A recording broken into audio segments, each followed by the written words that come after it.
Boa noite, professor. Boa noite aos colegas de turma. Meu nome é José Fernando e eu faço parte do curso de licenciatura em História e aqui do Polo de Carpina.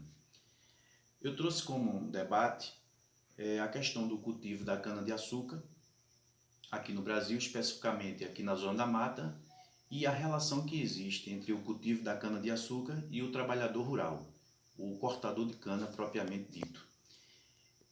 E a questão central é se houve alguma conquista, qual foi a conquista e a partir de quando que houve uma conquista mais incisiva para esse trabalhador, já que nós tivemos durante muito tempo a questão da escravidão aqui no Brasil e o trabalho do corte de cana é um trabalho árduo, todo mundo sabe disso, eu acho que todo mundo já viu uma situação dessa, né? Possa ser que não tenha visto ao vivo, mas em reportagens, então é um trabalho bastante árduo. Então no finalzinho eu vou mostrar de onde vieram as melhores conquistas, a partir de quando que vieram as melhores conquistas. Eu tenho como fonte uns vídeos da tvescola.org, uma publicação da Embrapa de 2014, uma reportagem da Rádio Agência Nacional de setembro de 2017 e uma reportagem também do G1 de maio de 2014. Essa cultura do açúcar, ela tem uma influência social muito grande, pelo fato que no mercado existe cerca de 100 mil trabalhadores rurais, 100 mil cortadores de cana, que dependem fundamentalmente desse cultivo. Existem cidades que elas se movimentam somente pela questão de na cidade existir uma usina para produzir açúcar, para produzir etanol e outros produtos provenientes da cana. E muitas vezes aquele trabalhador, ele chegou ali, ele nasceu dentro da usina, ele cresceu, ele acompanhou os pais, que muitas vezes as mulheres também trabalham no cultivo da cana, no corte da cana, e eu vi relatos, eu vi em pesquisas que eu fiz, de trabalhadores que começaram com 10 anos de idade, né? E aos 20 e poucos anos foi que ele teve um contrato de trabalho assinado e depois uma carteira assinada, um vínculo empregatício. Então existem cidades aqui em Pernambuco e em outros estados também que elas se movimentam, a economia se movimenta praticamente em função do cultivo da cana-de-açúcar. E a gente tem que lembrar também que o PIB, né, aquilo que é produzido dentro do estado, no ano de 2012, 26% de exportações aqui de Pernambuco foram feitas de açúcar, né? Então, é uma movimentação, economicamente falando, uma movimentação grande. Então, tem a questão social, que é a questão da empregabilidade, e tem a questão também econômica. Eu vou passar alguns dados sobre essa questão do cultivo, só uma questão mais curiosa do cultivo da cana-de-açúcar, mas o objetivo principal da minha temática é a questão da relação que existe entre o trabalhador rural e o cultivo da cana-de-açúcar. Mas só para a gente ter uma ideia, a cana-de-açúcar, ela aqui no nosso estado, ou na Paraíba ou em Alagoas, nós temos a vantagem de ter um solo muito fértil e ela é uma cultura considerada uma cultura semi-perene. O que quer dizer isso? Quer dizer que na hora em que o cortador corta aquela cana, ela naturalmente, se houver, claro, a umidade do solo, ela vai brotar. Então, isso é uma cultura semi-perene. É interessante quando a gente vai para os livros de história, se relaciona como o ciclo da cana-de-açúcar.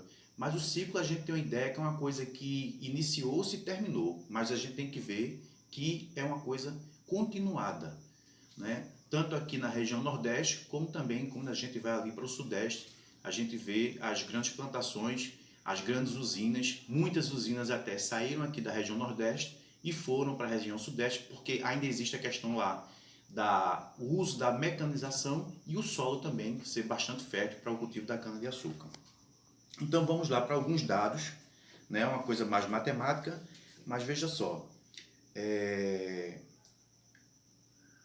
um pequeno produtor, aí eu vou falar agora de engenhos, né? Esse pequeno produtor, ele possui ou possuía uma cana que não era de tão boa qualidade em relação às canas das usinas quando foram instaladas. já que a usina ela investe muito em tecnologia. Eles não tinham equipamentos, eles não tinham acesso a uma tecnologia de ponta. Então vejam só a diferença entre uma usina e um engenho. Um engenho, ele tem uma cana que ele produz cerca de 37 a 40 toneladas de cana por hectare. Vamos lá, 37 a 40. Vamos fechar em 40 toneladas de cana por hectare. Enquanto que a usina, ela usando a sua mais alta tecnologia em pesquisas, ela tem uma cana que ela produz de 80 a 100 toneladas. Ela tem uma semente, né, que ela produz de 80 a 100 toneladas por hectare. Então, a usina já leva vantagem nas suas pesquisas, no seu investimento, que isso é investimento em dinheiro mesmo, né, em pesquisas, ela leva o dobro, né? Ela tem o dobro de produção. Para vocês terem uma ideia, existe um assentamento aqui em Pernambuco, o assentamento Miguel Arraes, que ele teve acesso, né, através de uma parceria, a essas sementes, a essa nova variedade de cana. E eles fizeram um teste e essa cana melhorada, ela produziu 150 toneladas de cana por hectare. Eu não poderia deixar de falar a questão que muito se fala da mecanização do cultivo da cana-de-açúcar. Vamos lá. A topografia aqui da zona da mata, eu posso falar especificamente de Pernambuco, já que nós moramos aqui, é uma topografia bastante acentuada. Isso quer dizer, nós temos plantações de cana com muitos aclives e declives. Então isso se torna inviável, não tem como uma máquina que ela é utilizada na região sudeste, ela ser utilizada aqui. E quando se parte para isso, os empresários, os usineiros, eles dizem o seguinte: além da topografia, tem a questão social. Existe um apelo para que não se utilizem dessas máquinas, porque aí muitos empregos seriam destruídos. Mas na minha opinião, eles não utilizam realmente a questão da mecanização em 100% lá no cultivo da cana, porque a nossa região ela não oferece condições topográficas. Então, se a gente for observar os direitos adquiridos por esses trabalhadores e quando que eles conquistaram esses direitos, se a gente partir do momento em que há o cultivo da cana, que a escravidão acaba e que há esse trabalho, principalmente ele oferecido pelas usinas, se a gente for observar a partir de quando que ele começa a adquirir direitos básicos de um trabalhador, a gente vai notar que se ele pudesse usar a mecanização, com certeza ele usaria e ele não pensaria duas vezes na questão do desemprego. Ele poderia até jogar essa responsabilidade para a União ou para o governo do estado. Ainda falando sobre o cultivo da cana-de-açúcar, é bom lembrar que ela tem um fator de empregabilidade muito grande, mas existe uma questão aí que todo mundo sabe, essa produção, essa colheita que faz esse número alto de empregos, ela só dura 6 meses. Então, na nossa região, o que a gente chama de safra, ela começa aproximadamente no mês de setembro e vai até o mês de fevereiro. Durante todo esse outro período, o trabalhador ele fica muitas vezes submisso a alguma ajuda do governo, né? Do governo que eu digo governo federal. Então, a análise que a gente quer fazer com isso é quais foram as melhorias para esse trabalhador, né, ao longo de todos esses anos, já que a cana é uma cultura secular, né? Será que eles tiveram algumas vantagens ao longo desse tempo? Será que a escravidão ainda é uma sombra, ainda ela atormenta esses trabalhadores? Para vocês terem uma ideia, hoje no século XXI, um trabalhador rural da cana-de-açúcar, ele tem uma vida útil de aproximadamente 10 anos. Então, é a mesma vida útil do escravo. Né? Por que isso? Muitas vezes, quando a safra daqui termina, ele embarca em ônibus para outros estados para ele ter uma outra renda. Aqui na região da Zona da Mata, cerca de 2.000 a 2.500 trabalhadores que ficam sem emprego, eles vão para a região sudeste, né, em busca de trabalho. Muitas vezes as usinas não é nem busca, ele já sabe que vai ter a safra lá e eles são contratados. Então, ele, para não ficar desempregado, ele volta para o cultivo da cana para ter as suas necessidades básicas garantidas. Bem, pessoal, para finalizar, eu gostaria de mostrar algumas conquistas desses trabalhadores que não faz muito tempo comparado a essa tradição secular do cultivo da cana-de-açúcar. Então, nós podemos destacar dois movimentos que existiram aqui no Brasil. Um movimento, ambos nos anos de 1984, lembrando que após finalizar o golpe militar de 64, houveram diversas greves desses trabalhadores, mas uma das mais importantes se deu aqui no Nordeste, que ela finalizou-se no dia 28 de setembro de 1984, envolvendo principalmente os estados de Pernambuco, Paraíba e Rio Grande do Norte.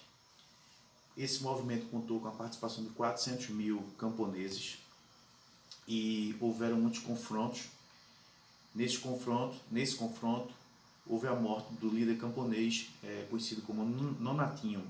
E para vocês terem uma ideia, 5 mil camponeses participaram do enterro desse líder lá na cidade de Santa Luzia, no Maranhão. Então foi um movimento de grande importância para os trabalhadores rurais. E um outro aconteceu na cidade de Guariba, que é uma cidade que fica a 330 quilômetros de São Paulo, chamado esse movimento de Levante do Guariba. Também foi um movimento bastante violento, contando com 6 mil trabalhadores. Essa chegada dessas usinas fez com que eles tivessem que produzir mais, a usina queria sempre produzir mais. Uma das cláusulas que eles pediam era a diminuição da quantidade que eles tinham que produzir, que naquela época eles falavam em ruas que teriam que ser cortadas. Então a usina queria que ele cortasse 7 ruas para ter o mesmo rendimento em vez de 5. Então isso foi uma das lutas que eles conseguiram. E dentro desses dois movimentos, lembrando que nesse movimento de Guariba, nesse chamado Levante do Guariba, também houve, nos confrontos, houve a morte de um metalúrgico, que ele não fazia parte dos trabalhadores, mas estava lá acompanhando o movimento. Mas, em resumo, a partir daí se deu o ganho de grandes conquistas.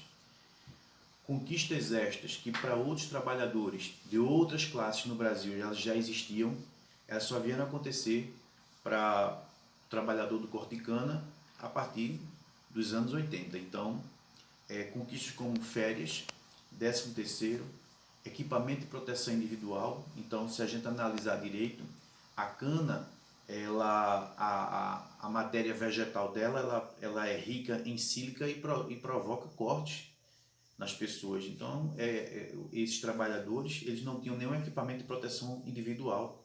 Muitos eram mutilados no corte da cana. Então, vamos lá, eles tiveram conquistas como férias, 13º, equipamento de proteção individual, a questão da melhoria do transporte, já que, se a gente recordar um pouquinho, a gente estava, aqui quem é da região da Zona Mata, estava cansado de ver, ao final da tarde, aqueles canavieiros passando em cima dos caminhões, sem nenhuma segurança. Hoje esse transporte é feito através de ônibus, a gente passa nos canaviais, a gente vê o ônibus estacionado, que é justamente para propor o melhor conforto e segurança para esses trabalhadores. Eles conseguiram também assistência médica, banheiros. Se a gente também passar hoje nos canaviais, nós vamos ver a instalação de banheiros químicos, pois naquela época eles não tinham nem local adequado para fazer suas necessidades, e um aumento no salário. Então, a gente observa que a comparação entre o trabalho da escravidão e o trabalho hoje mais recente, né, o grande produtor, o usineiro, ele não se preocupou muito com o bem-estar, com a melhoria das condições do agricultor. São lutas constantes, lutas constantes.